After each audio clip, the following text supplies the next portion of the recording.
तीन सवाल मैं इस पैनल के सामने रखना चाहूंगा। पहला सवाल, क्या ईरान जंग पर संसद में चर्चा की विपक्षी दलों की मांग जायज है? इससे पहले भी जब भी इस तरीके की स्थिति हुई है, सदन के भीतर चर्चा हुई है, खास करके देश पर जो असर होता है उसको लेकर चर्चा की मांग कई बार की गई है। दूसरा सवाल, क्या जंग के हालात में भारत की विदेश नीति पर सवाल उठाए जा रहे हैं, सवाल सियासी है या सचमुच में ऐसे सवाल उठाए जा सकते हैं? तीसरा सवाल, क्या तेल गैस की महंगाई और खाड़ी में भारतीयों की सुरक्षा के लिए सरकारी प्रयास काफी है? यह सबसे अहम सवाल होगा, क्योंकि आज इसको लेकर भी एस जयशंकर ने बयान लोकसभा और राज्यसभा के भीतर दिया हुआ है। प्रदीप भंडारी, आखिरकार तेल की कीमतें बढ़ रही है, आपने देखा, थोड़ी देर पहले हमने देखा है कि तेल की कीमतें बढ़ रही है, गैस की कीमतें बढ़ रही है, सेंसेक्स जिस तरीके से ऊपर नीचे हो रहा है वो तो लगातार रोज दिखाया जा रहा है। गैस की किल्लत भी भारत के भीतर हो सकती है, यह भी साफ शब्दों में दिख रहा है। ऐसे में अगर विपक्ष कहे कि पार्लियामेंट के भीतर चर्चा हो, कुछ सवालों के जवाब मिले, तो उसमें क्या गलत है? जी, सबसे पहले तो एक्सटर्नल अफेयर्स मिनिस्टर ने ऑलरेडी फॉर द हाउस पे स्टेट दे दिया है। पॉइंट नंबर 2 है कि पार्लियामेंट ना भारतीय जनता पार्टी ना कांग्रेस किसी भी राजनीतिक दल के साथ नहीं, परंतु पार्लियामेंट के साथ चलती है। और राहुल गांधी को समझना चाहिए कि पार्लियामेंट जो है वो उनके परिवार की निजी प्रॉपर्टी नहीं है। ऐसा नहीं हो सकता कि राहुल गांधी बोले मम्मी मम्मी आज मुझे। प्रदीप भंडारी, मैं रिक्वेस्ट करूंगा कि आपके ऑडियो में किल्लत है, मेरे ख्याल से नेटवर्क में किल्लत हो रही है, दिक्कत हो रही है। आप जरा नेटवर्क आपका ठीक करिए, क्योंकि आपका ऑडियो टूट कर आ रहा हुआ है। मैं दोबारा आपके पास आऊंगा, तब तक गुरदीप सप्पल जी से मुझे पूछना है कि विपक्ष किन मुद्दों पर चर्चा चाहते हैं। प्रदीप भंडारी, जरा प्लीज आपका ऑडियो ठीक करिए, क्योंकि आवाज आपकी ठीक नहीं आ रही है। किन मुद्दों पर सरकार चर्चा चाहती है? मैं देख रहा था 2003 का जिक्र एस जयशंकर माफ करिए, जयराम रमेश कर चुके हैं कि जब पार्लियामेंट के भीतर बाकायदा इराक वॉर को लेकर चर्चा हुई थी, 1971 में भी इस तरीके से चर्चा हुई थी। इतना ही नहीं तो चीन के साथ भी जब हमारा युद्ध चल रहा था तब भी चर्चा हुई थी। आज किन मुद्दों पर चर्चा विपक्ष की तरफ से चाहिए और क्या इस पर नोटिस भी दी गई थी सरकार को? साहिल जी, आज सरकार ने एक स्टेटमेंट दिया, विदेश मंत्री ने, वो आपने हमने सबने देखा। वो एक स्टेटमेंट ऐसा स्टेटमेंट था जो मुझे लगता है आपके न्यूज रूम में कोई प्रोड्यूसर भी बना के दे सकता है। सवाल जो सरकार के सामने है वो मैं गिना सकता हूं, जिसपे सरकार का जवाब संसद में आना चाहिए। जैसे पहला सवाल कि 25 फरवरी तक ईरान भारत का मित्र देश था, 25 के बाद भारत की पॉलिसी यूएस के फेवर में हुई, वो क्यों हुई? इसका जवाब तो देश को देना होगा। कि दूसरी बात कि भारत के स्ट्रेटेजिक इंटरेस्ट है ईरान के अंदर, क्योंकि ईरान हमारा दोस्त है जो चाइना और पाकिस्तान का मुकाबला करने के लिए हमारे साथ आर्थिक और इंफ्रास्ट्रक्चर सहयोग कर रहा है। हमने वो क्यों छोड़ दिया अचानक से? इसका जवाब देश को देना पड़ेगा। तीसरी बात, भारत ब्रिक्स कंट्री का चेयरमैन है, अपने को विश्व गुरु कहते हैं, लेकिन आज हम चेयरमैन हैं और विश्व ब्रिक्स की ओर से भारत ने कोई मीटिंग नहीं की। ईरान मेंबर है ब्रिक्स का, उसके सपोर्ट में हम खड़े नहीं हुए। हमने ब्रिक्स के अपने सदस्य को छोड़ दिया और अपनी लीडरशिप को छोड़ दिया एक किस्म से। ये क्यों हुआ? इसका जवाब देना पड़ेगा। पूरी स्टेटमेंट के अंदर आईएनएस देना का जो युद्धपोत डुबोया गया, उसके ऊपर एक शब्द नहीं है, जबकि भारत और अमेरिका के बीच में दो संधि हैं कि अगर कोई भी ऐसी चीज होती है तो भारत और अमेरिका के बीच में इंटेलिजेंस शेयरिंग होती है। तो क्या अमेरिका ने भारत के साथ इंटेलिजेंस शेयर किया था अपनी पनडुब्बी भेजने से पहले? या अगर नहीं किया तो भारत ने डिस्प्लेजर या अपना जो गुस्सा है वो जाहिर किया अमेरिका के साथ? देश जानना चाहता है, चुपचाप तो हम ये नहीं सहेंगे। फिर भारत पूरे पैसिफिक में नेट सिक्योरिटी प्रोवाइडर था एक हफ्ते पहले तक, और हम इस पर गर्व करते थे। मिलन एक्सरसाइज भी इसीलिए हुई। अचानक से हमने कह दिया नहीं, श्रीलंका के पानी में हम नहीं जा सकते हैं, यानी हमने नेट सिक्योरिटी प्रोवाइडर का अपना जो है दावा छोड़ दिया। इसके अलावा खमनेई के हत्या के ऊपर भारत ने संवेदना और शोक तक नहीं व्यक्त किया। भारत के प्रधानमंत्री आज तक चुप हैं। वो किसके चुप हैं? इसका जवाब तो स्टेटमेंट के अंदर आना चाहिए था। इसके अंदर यह भी आना चाहिए था कि इजराइल में भारत के प्रधानमंत्री गए, युद्ध शुरू होने से 2 दिन पहले गए, लेकिन इजराइल में बसने वाले भारतीय और ईरान में बसने वाले भारतीयों की चिंता का उसका क्या हुआ? वो आज भी वहां फंसे हैं। उनके बारे में उस क्या विजिट के अंदर कोई बातचीत हुई? प्रधानमंत्री को बताना चाहिए देश के अंदर, क्योंकि वहां पे लगभग 35,000 भारतीय अभी फंसे हुए हैं। और फिर आज ये तेल के ऊपर, ये तो बात सही है कि युद्ध होगा तो तेल के दाम बढ़ेंगे, इसको भारत की सरकार नहीं रोक सकती है, लेकिन क्या वो दाम में बढ़ोतरी क्या कंज्यूमर को पास ऑन होगी? हमको याद करना चाहिए कि जब तेल 140 के पार था यूपीए के टाइम पे, मनमोहन सिंह जी के टाइम पे, तब भी वो 70-72 रुपए बिकता था। अब मोदी जी के राज में वो कभी $25, कभी $40, कभी $70, कभी $60 रहा है। हाल में $60 के आसपास रहा है। और मोदी सरकार ने लेकिन वो सस्ता नहीं किया, टैक्स बढ़ा दिया और 42 लाख करोड़ रुपया देश से इकट्ठा किया है पिछले 12 साल में। तो क्या मोदी सरकार अब उस खजाने को खोलेगी ताकि लोगों के ऊपर बढ़ती जो प्राइसेस हैं ऑयल की वो पास ऑन ना हो?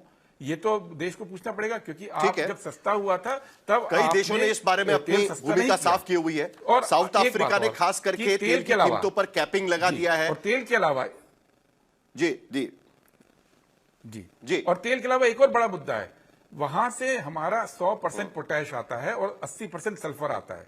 सीधा सीधा असर हमारे फर्टिलाइजर पे पड़ने वाला है।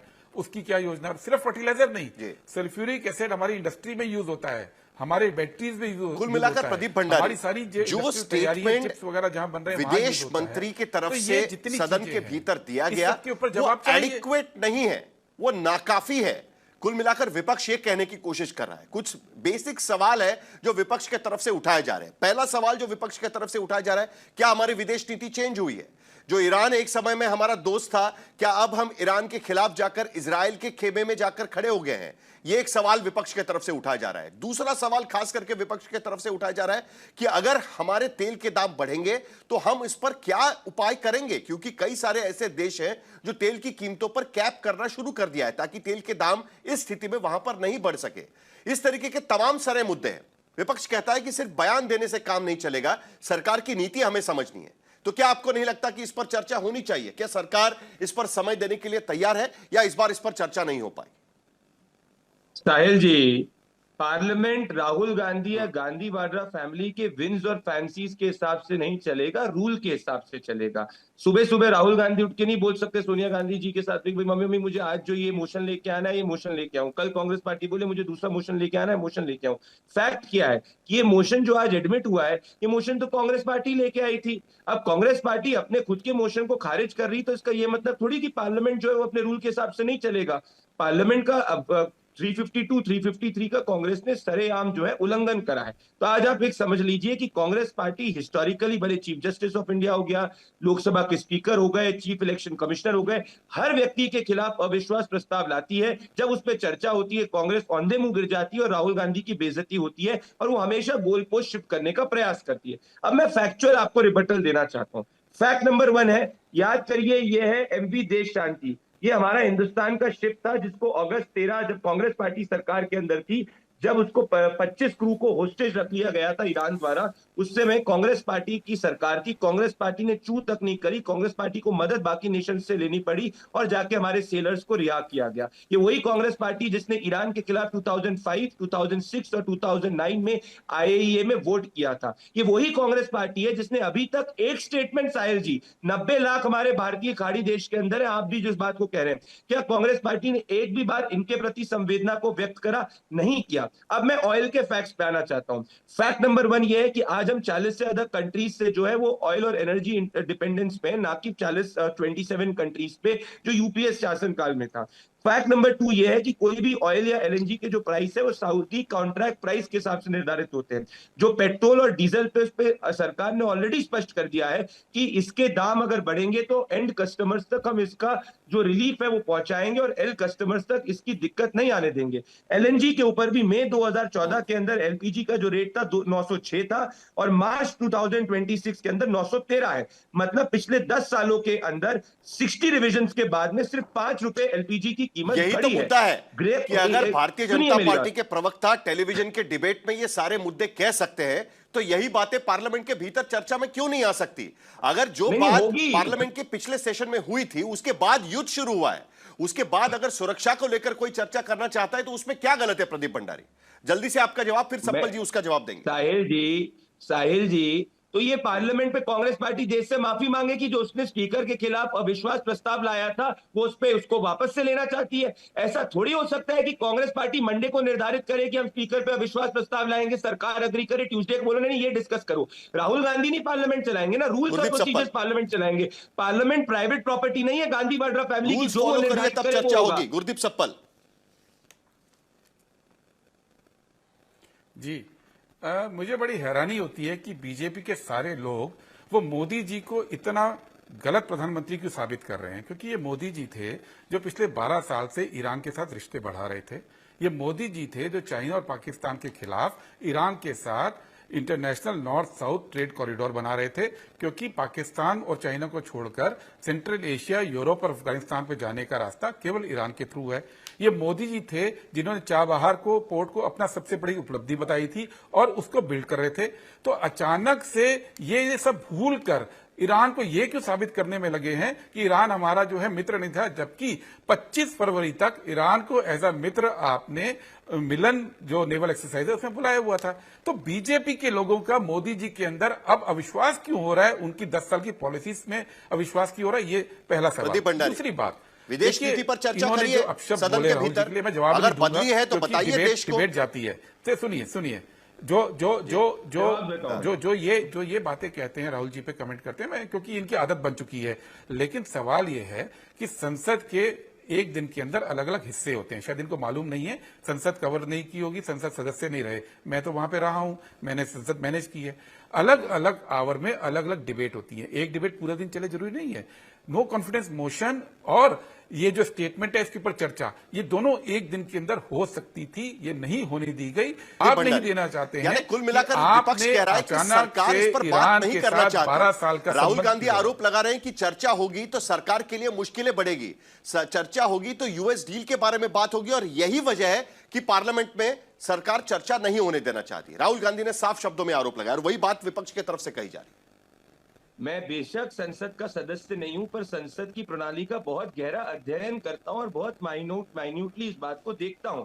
जब ये चर्चा, ये जब मोशन एडमिट हुआ था कांग्रेस पार्टी का, आज कांग्रेस पार्टी के लोग ही खुद जाके संसद को नहीं चलने दिए, इसीलिए जाके संसद को जो है स्थगित करना पड़ा। अगर कांग्रेस पार्टी जो खुद का मोशन था उसमें एडमिशन करती, उसमें चर्चा करने की बात करती, तो चर्चा के बाद दूसरा मोशन आ जाता। अगर हमारी नीतियां नीयत साफ नहीं होती तो फिर एक्सटर्नल अफेयर्स मिनिस्टर जाके खुद फ्लोर ऑफ द हाउस के ऊपर स्टेटमेंट क्यों नहीं देते? स्टेटमेंट हमने दिया है। अभी तक आपके डिबेट पे कांग्रेस पार्टी ने नहीं बोला एक भी शब्द। क्या 90 लाख भारतीय जो खाड़ी देश में रह रहे हैं वो भारतीय नहीं है इनके लिए? क्यों नहीं इन पे बोल पा रहे हैं कि 90 लाख भारतीयों की जान की भी हमको चिंता है? नहीं बोलेंगे क्योंकि इनका तुष्टिकरण है। अभी तक ये नहीं बता पाए कि 2005, 2006 और 2009 में सरकार के तरफ से अधिकृत बयान काफी है। तुष्टिकरण का एंगल कहां से ले आए भाई? नहीं साहिल भाई, ये तुष्टिकरण का एंगल यहां कैसे फिट कर दिए, मैं समझ नहीं पा रहा हूं। 90 लाख लोग वहां फंसे हैं, नहीं समझ पा रहे, तभी आप विपक्ष में बैठे हैं। उसके साथ जो इजराइल में, ईरान में लोग फंसे हैं, जो ईरान में लोग फंसे हैं, उनकी बात क्यों नहीं की आज स्टेटमेंट के अंदर? मैं जवाब देता हूं।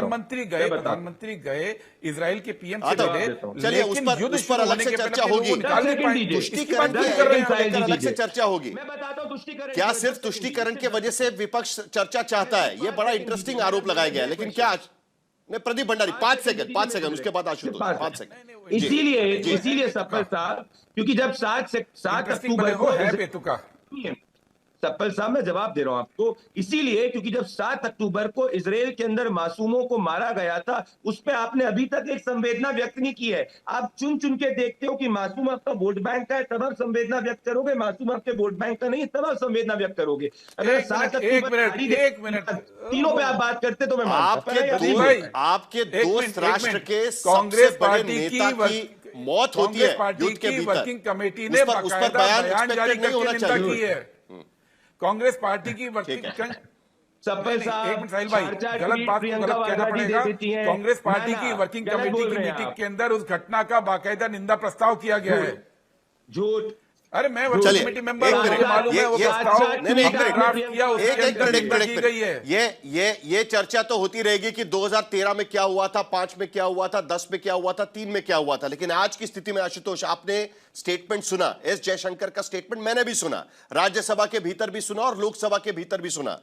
आयतुल्ला अली खमेनाई की मौत पर एक भी लाइन इस स्टेटमेंट में मैंने तो नहीं देखी, और उसके साथ साथ जो मुस्तफा खमेनाई उनके आज ताजपोशी हुई है, उनके बारे में भी कोई भी लाइन नहीं देखी। भारत सरकार की इस भूमिका पर चर्चा होनी चाहिए, आपको क्या लगता है? नहीं साहिल, देखिए तीन बड़े सवाल है। पहली बार भारत की जो विदेश नीति है उसमें बहुत जबरदस्त पैराडाइम शिफ्ट दिखाई पड़ रहा है। तो सरकार को संसद के अंदर इस बात का जवाब देना चाहिए कि आखिर आपने अपनी विदेश नीति में इतना बड़ा बदलाव कैसे कर दिया कि जो आपका पारंपरिक मित्र था ईरान, उसको आपने बिल्कुल अकेले छोड़ दिया और इजराइल के साथ आप खड़े होकर, अमेरिका के साथ खड़े होकर, जो लगातार आपको एक तरीके से बदनाम कर रहे हैं। कम से कम अमेरिका के राष्ट्रपति तो पिछले 8-9 महीनों से लगातार भारत के प्रधानमंत्री को एक तरीके से ह्यूमिलिएट करने का काम कर रहे हैं। एक तो उस पर चर्चा होनी चाहिए। दूसरी बात, इस वक्त भारत के मन में सबसे बड़ी चिंता इस बात को लेकर है कि भाई हमारे पेट्रोल का क्या होगा, हमारे खाद का क्या होगा, हमारे एलएनजी का क्या होगा, पीएनजी का क्या होगा। उस पर आपके पास तैयारी क्या है? इस पर कोई जवाब सरकार की तरफ से तो नहीं आया। मैंने तो कम से कम नहीं देखा, किसी और ने देखा हो तो बात बिल्कुल अलग है। और तीसरी महत्वपूर्ण सवाल यह है कि जिस तरीके से हमारा स्टॉक एक्सचेंज लगातार गिर रहा है और ये दुनिया के अंदर गिर रहा है। आप देखिए, जो इस वक्त साउथ कोरिया का सेंसेक्स है 6% गिरा है, जापान का 5% गिरा, ताइवान का 4% गिरा, हांगकांग 2% गिरा है, स्टॉक्स यूरोपा 600 जो है वो 3% गिरा है। और जो बिजनेस अफेक्टेड हो रहे हैं वो सेमीकंडक्टर वाले इफेक्ट हो रहे हैं, मेमोरी चिप्स वाले इफेक्ट हो रहे हैं, सैमसंग ने, एनवीडिया, इन सब की हालत खराब है। तो प्रश्न इस बात को लेकर ये, भारत इससे बिल्कुल अछूता रहने वाला नहीं है। तो भारत के अंदर इसके पास plan B, plan C, plan D क्या है, इस पर भी चर्चा होनी चाहिए। और मुझे तो लगता है कि इस पर तो सरकार को खुल के चर्चा करनी चाहिए। इसलिए करनी चाहिए क्योंकि बिल्कुल होनी चाहिए, ये और सिर्फ ऐसा मसला पार्लियामेंट के है भीतर नहीं अश्विनी महाजन, बिल्कुल ये ऐसा नहीं, मसला है और सिर्फ पार्लियामेंट के भीतर नहीं अश्विनी महाजन, क्योंकि देश भी इस पूरे मामले को करीब से देख रहा है। 2024 में लोकसभा चुनाव के पहले जब सेंसेक्स गिर रहा था, तब आपको याद होगा कि बाकायदा सरकार के तरफ से 2 मंत्रियों ने स्टेटमेंट दिया था इस पूरे मामले को लेकर। और आज भी स्थिति करीब करीब वही नजर आ रही है। और आज तो तेल के दाम भी आसमान छूते जा रहे हैं धीरे धीरे। क्या आपको नहीं लगता कि जो छोटे बिजनेसमैन है या बाकी सारे जो लोग हैं एक्सपेक्ट कर रहे हैं सरकार से कि इस बारे में कुछ स्थिति साफ हो? देखिए साहिल, मुझे लगता है कि युद्ध का माहौल है पूरी दुनिया में। जैसे आशुतोष जी ने भी कहा कि पूरी दुनिया में स्टॉक्स गिर रहे हैं, क्रूड ऑयल की कीमत बढ़ रही है और एक अफरा तफरी का माहौल है। अपने देश में मुझे ऐसा लगता है कि हमें एक all party meeting, close door meeting करनी चाहिए, क्योंकि जितनी बातें हम ओपन में करेंगे उसके कारण हमारे अंतर्राष्ट्रीय संबंध इधर से उधर हो सकते हैं। ऐसे में अगर अपोजिशन को लगता भी है कि इसके अंदर सरकार की कुछ कमी है, तो उसको ऑल पार्टी मीटिंग के अंदर वहां बैठ करके उसको हल करना चाहिए, न कि इसको हमें संसद के अंदर, जिस प्रकार से संसद में चर्चा होती है शांति के समय होती है, जब युद्ध होता है तो हमें अपनी सरकार के साथ खड़े होना दिखाई देना चाहिए। क्योंकि अंतर्राष्ट्रीय स्तर पर यदि हम इस प्रकार की एकता दिखाते हैं तो उसका एक बहुत बड़ा असर हमारे राजनीतिक व्यवस्था के संदर्भ में लोगों के ओपिनियन के संबंध में जाता है। तो मुझे ऐसा लगता है कि ये बात सही है कि हम इस समय बहुत बड़ा संकट है। ये बात सही है कि कुछ लोग ऐसा समझते हैं कि सरकार अपने पाले बदल रही है, इधर से उधर जा रही है। लेकिन अगर ऐसा वो समझते भी हैं तो क्लोज डोर मीटिंग में करना चाहिए। युद्ध समाप्त होने के बाद उसके बाद खुली चर्चा हो, कोई दिक्कत नहीं है। लेकिन आज युद्ध का माहौल है और हमारे किस बात का डर है कि क्लोज डोर मीटिंग होनी चाहिए? अश्विनी उपाध्याय, अश्विनी महाजन जी, किस बात का डर है? अगर सरकार की कोई नीति है इस बारे में, हम तो इस युद्ध में है नहीं। दो देश इसमें एक दूसरे के खिलाफ भिड़े हुए हैं। विदेश नीति को लेकर अगर बातचीत करनी है तो सरकार को खुले में आकर बातचीत करने में क्या डर है, क्या प्रॉब्लम है? मैंने स्पष्ट किया है कि सरकार जब क्लोज डोर की मीटिंग होती है तो भी कोई डर थोड़ी होता है, सब लोग सामने ही होते हैं। लेकिन अगर आप बाजार में इसकी चर्चा करते हैं, मैं समझता हूं कि हमारी विपक्ष को भी और चलिए, कुल मिलाकर आप कम से कम इतना मानते हैं कि इस देश में विपक्ष को भी सरकार को बातचीत विपक्ष से भी करनी चाहिए जी, उन्हें भी कहीं ना कहीं बातचीत करके बताना चाहिए कि सरकार की नीति क्या है। आशुतोष जी, ठीक है साहिल, मैं इसमें एक छोटा सा दृष्टांत करना चाहता हूं। इस वक्त सरकार चाहे तो विपक्ष का बहुत क्रिएटिव इस्तेमाल कर सकती है। हुआ क्या, आपको याद होगा कि 2003 में जब खाड़ी का दूसरा युद्ध शुरू हुआ तो अमेरिका का भारत के ऊपर जबरदस्त दबाव था। जॉर्ज बुश बार बार अटल बिहारी वाजपेयी को फोन कर रहे थे। इस दौरान सोमनाथ चटर्जी मिलने गए अटल बिहारी वाजपेयी से। अटल जी ने कहा कि भाई देखिए सोमनाथ जी, इस वक्त हमारे ऊपर बहुत दबाव है, आप लोग कुछ करिए। और उस वक्त के बाद जो बाहर निकले तो पूरे विपक्ष ने देश के अंदर हंगामा कर दिया। कि सरकार जो है वो अमेरिका के दबाव में झुक रही है, अमेरिका के उसका असर क्या हुआ कि अटल बिहारी वाजपेयी ने सीधे जॉर्ज बुश से कह दिया भाई हम आपकी बातों को नहीं मान सकते। तो उस वक्त विपक्ष की जो भूमिका थी उसको वो और सरकार ने दोनों ने मिलकर उस दबाव के पूरी तरीके से ठीक है प्रदीप भंडारी इसका जवाब देंगे, लेकिन इस बीच युद्ध के मैदान से बड़ी खबर इस वक्त आ रही है। ईरान युद्ध में नाटो का भी एक्शन शुरू हो चुका है। टर्किश डिफेंस मिनिस्ट्री का बड़ा दावा, नाटो ने बैलिस्टिक मिसाइल मार गिराई।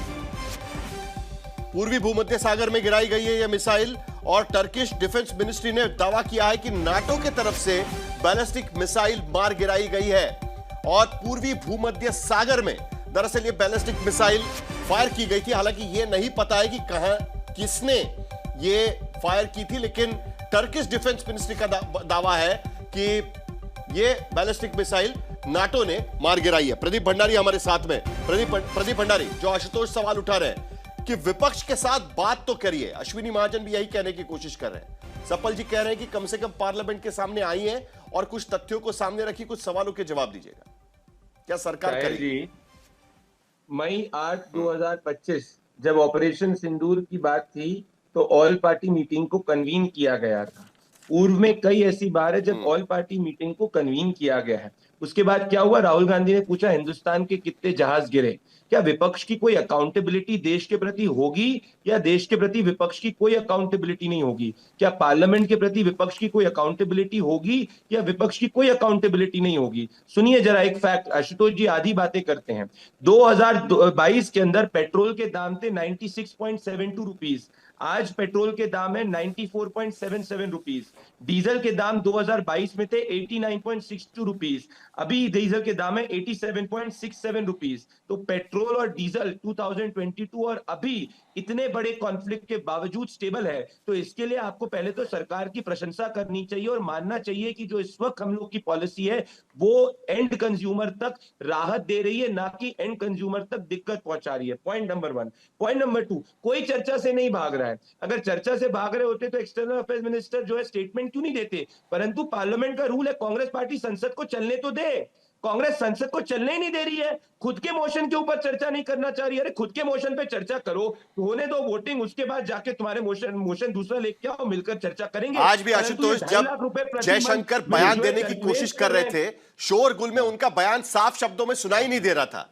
कहीं ना कहीं सरकार कहती है कि बातचीत करिए, लेकिन शोरगुल से चर्चा नहीं हो पाएगी। साहिल, मैंने बड़ी दिलचस्प बात अभी भारतीय जनता पार्टी के प्रवक्ता से सुनी कि वो कहते हैं कि सरकार को संसद के प्रति जवाबदेह नहीं होना चाहिए, विपक्ष को संसद के प्रति जवाबदेह होना चाहिए। यानी जो अपने संविधान को आप सिर के बल खड़ा कर दे रहे हैं, बहुत अच्छी बात है। और ये जो स्थिति है, ये कि सरकार संसद के प्रति जवाबदेह नहीं हो सकती, कितनी भी बड़ी क्राइसिस हो जाए संसद में आकर डिबेट नहीं हो सकती। अरे भाई, जब ये स्पीकर को हटाने का प्रस्ताव आया उस वक्त तो ईरान वॉर नहीं हुआ था।